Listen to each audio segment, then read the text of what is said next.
Pemirsa, di tengah hiruk pikuk politik Pilpres saat ini, Kaisang Pangarep memamerkan mengenakan kaos bergambar Ketua Umum Partai Gerindra Prabowo Subianto. Beredar pula foto Kaisang memberikan sepiring nasi kepada Prabowo. Bahkan pada awal April lalu, putra bungsu Presiden Jokowi itu juga sempat didorong maju dalam pemilihan kepala daerah di Depok, Jawa Barat pada pemilu 2024 oleh sejumlah parpol. Apa makna di balik peristiwa politik yang dilakukan putra bungsu Presiden Jokowi itu, dan adakah proyeksi politik yang tengah dibangun? Untuk membahasnya saat ini sudah bergabung dari luar studio ada Ketua DPP PDI Perjuangan Nusyirwan Sujono dan pakar komunikasi politik Profesor Karim Suryadi. Selamat malam Bapak-bapak. Selamat malam. Selamat malam. Assalamualaikum warahmatullahi wabarakatuh. Waalaikumsalam warahmatullahi wabarakatuh. Terima kasih sekali lagi telah bergabung bersama kami di Prime Time News. Saya ingin ke Pak Nusyirwan terlebih dahulu. Bagaimana Anda memaknai apa yang dilakukan oleh Kaisang ini dengan menggunakan kaos bergambar Ketua Umum Partai Gerindra Prabowo Subianto, kemudian ada sinyal-sinyal lain yang ditafsirkan oleh sejumlah pihak bahwa ini adalah sinyal politik? Kalau menggunakan kostum kaos, ya karena ini generasi muda, milenial, ya itu ekspresi yang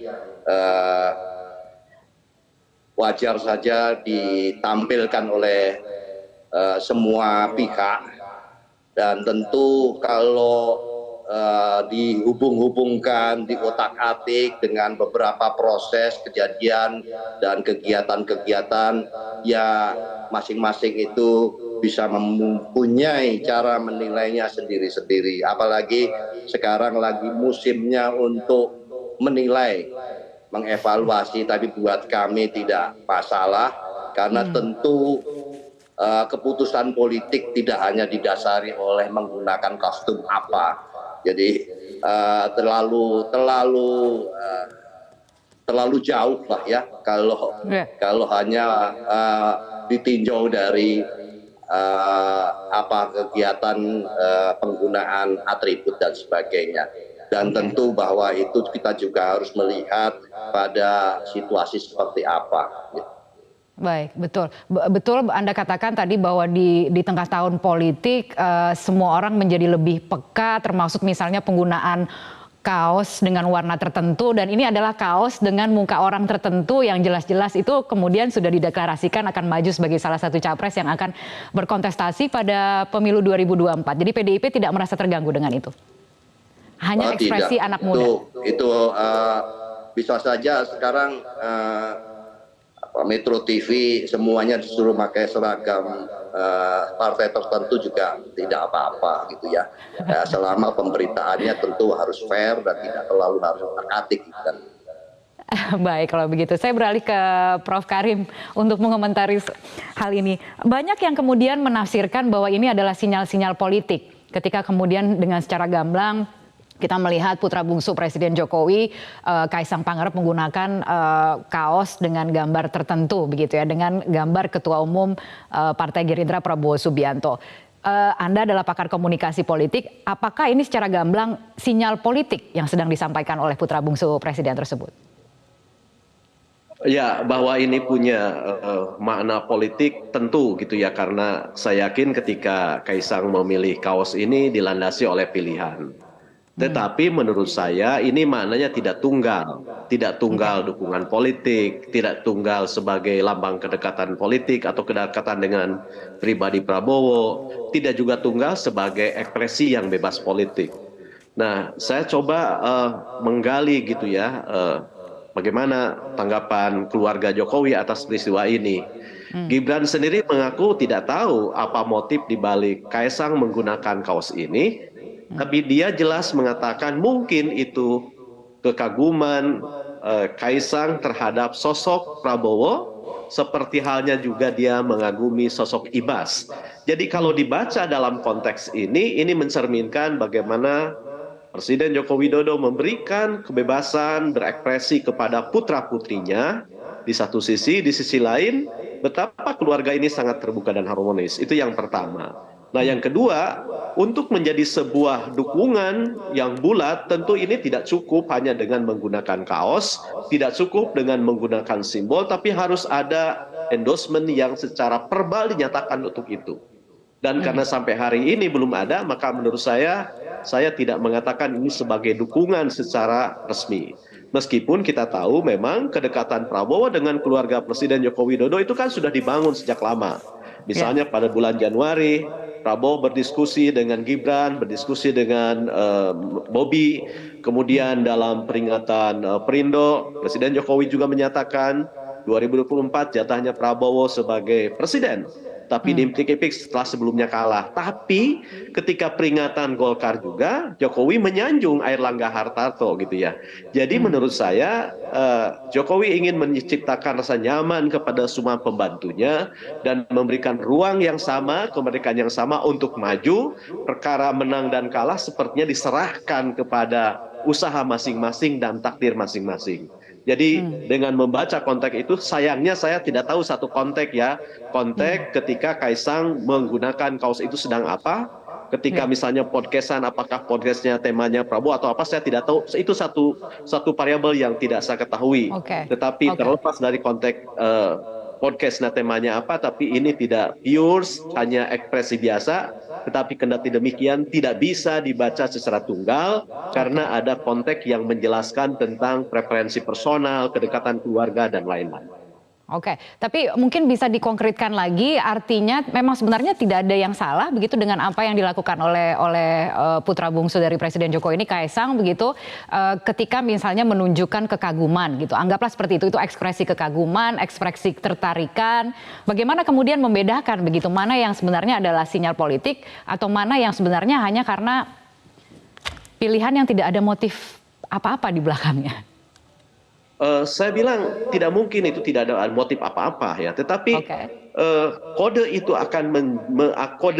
akan memiliki makna politik ketika digunakan dalam konteks politik dengan tujuan politik gitu ya. Itu definisi paling klasik tentang tindakan politik.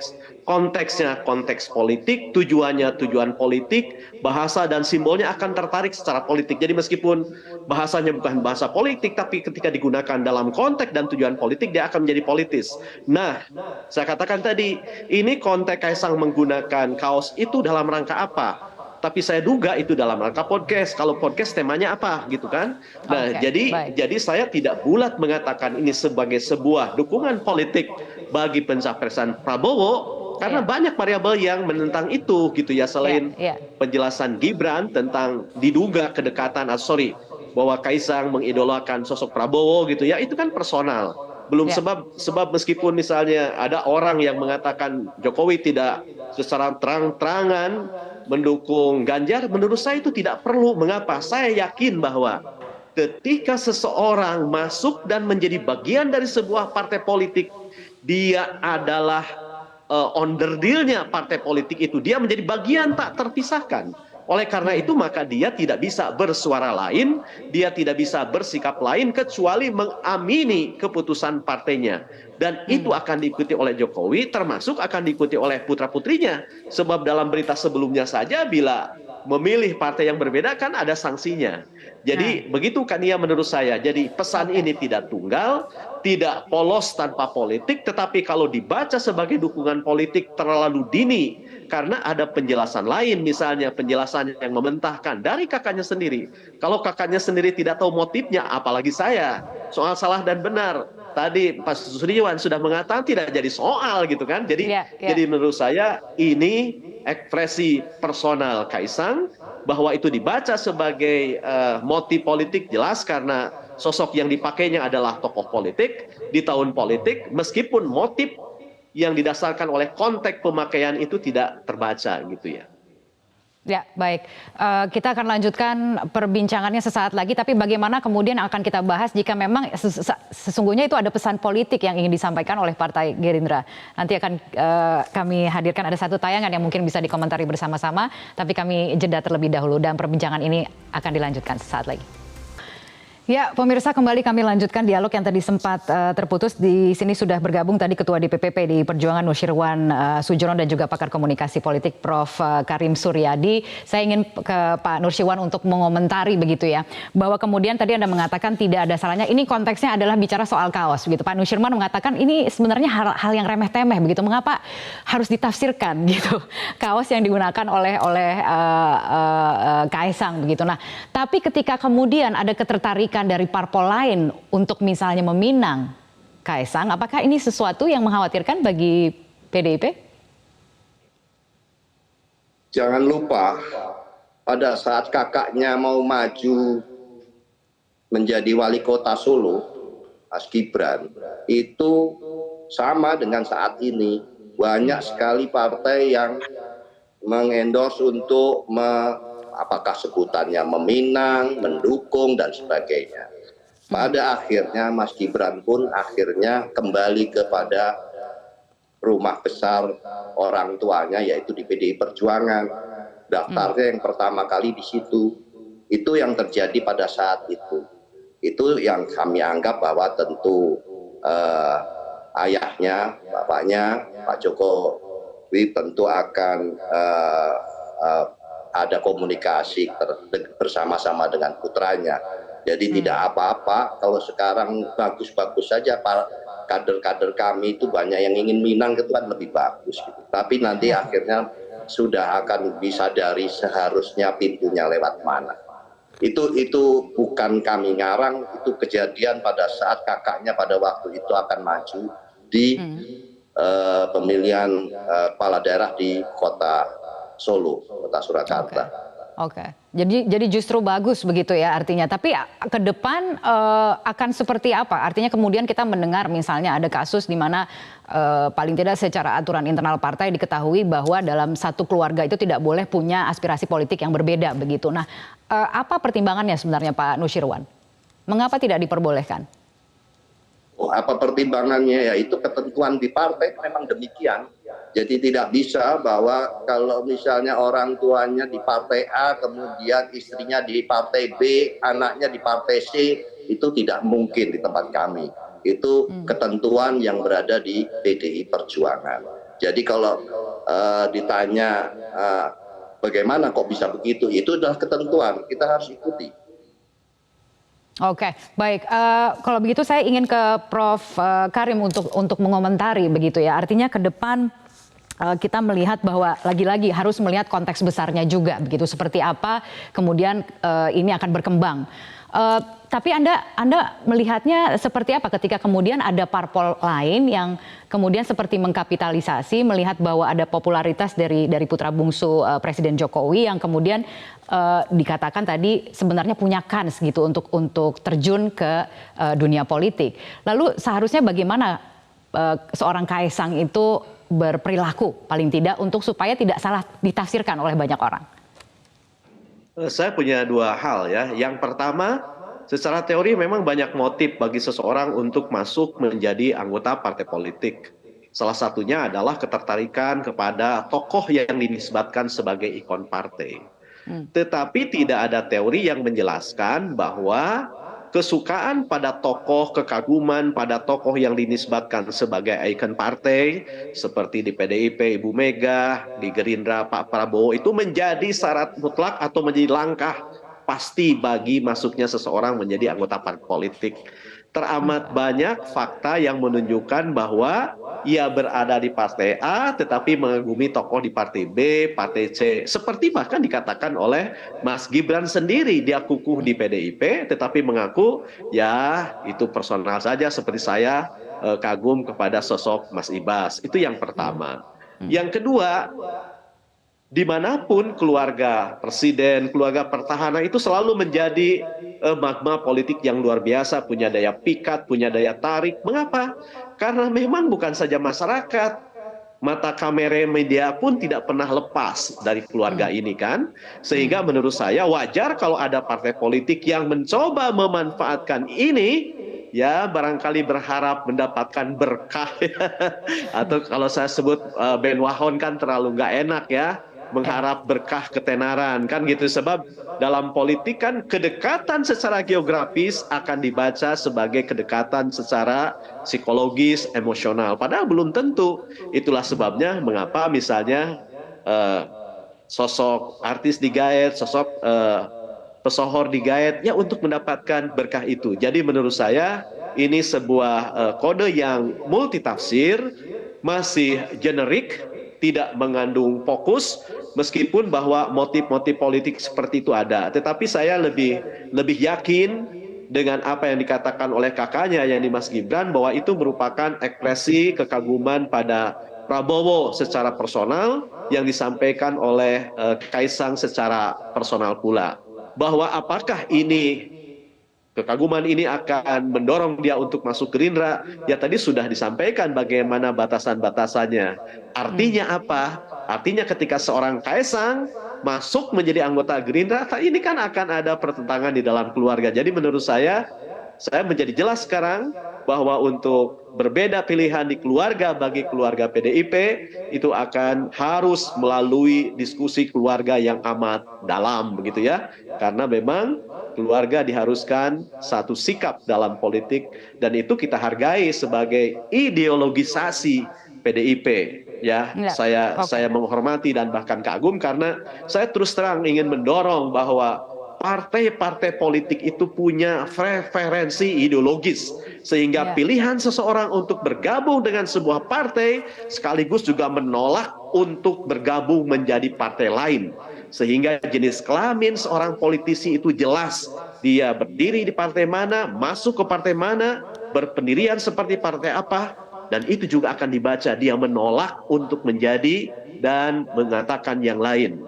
Jadi tidak kanan kiri oke, sebab kanan kiri oke selain melemahkan posisi politiknya, merugikan preferensi politik partainya, juga membingungkan bagi masyarakat pemilih gitu.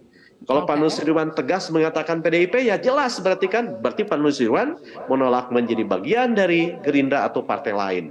Jadi terus terang itu yang menjadi bahan kuliah saya.